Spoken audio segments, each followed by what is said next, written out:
नमस्कार मित्रांनो, सिनेमा विश्वातून अत्यंत वाईट बातमी समोर येत असून एका सुप्रसिद्ध अभिनेत्रीने वयाच्या 75व्या वर्षी अखेरचा श्वास घेतलाय.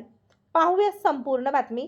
तत्पूर्वी आपण जर तारांगण या मराठी यूट्यूब चॅनलला सबस्क्राईब केलं नसेल तर एकदा नक्की सबस्क्राईब करून घ्या.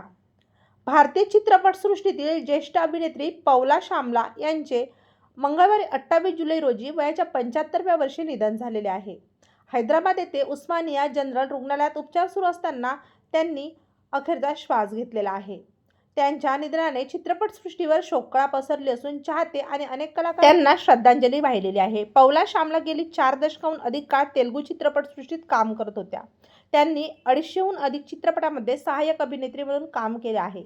आपल्या विविध भूमिकांमधून त्यांनी प्रेक्षकांच्या मनात आपले वेगळे स्थान निर्माण केले होते. त्यांच्या सहज अभिनय शैलीमुळे त्या प्रत्येक प्रेक्षकांच्या पसंतीस. मागील काही महिन्यांपासून पौला शामला वयोमानानुसार उद्भवलेल्या विविध आजाराशी झुंज देत होत्या. काही आठवड्यापूर्वी आर्थिक अडचणीमुळे त्यांना खासगी रुग्णालयात उपचार मिळण्यास अडचणी जात असताना बातमी समोर आली होती. त्यांच्या प्रकृतीबाबत चिंता व्यक्त केली जात होती. अखेर उपचारादरम्यानच त्यांचे निधन झाले.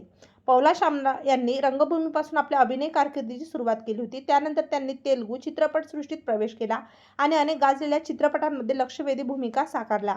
स्वर्णकमलम, कर्तव्यम, इंद्रा, खड्गम, वर्षम आणि आंध्रवाला यासारख्या चित्रपटांमधील त्यांच्या भूमिका विशेष गाजल्या. सहाय्यक कलाकार असूनही त्यांनी आपल्या अभिनयाच्या जोरावर वेगळी ओळख निर्माण केली. त्यांच्या जाण्याने तेलुगू चित्रपटसृष्टीने एक अनुभवी आणि गुणी अभिनेत्री गमावल्याची भावना व्यक्त केली जात आहे. तेव्हा मित्रांनो, आपल्या तारांगण या मराठी यूट्यूब चॅनलतर्फे ज्येष्ठ अभिनेत्री पौला शामला यांना भावपूर्ण श्रद्धांजली.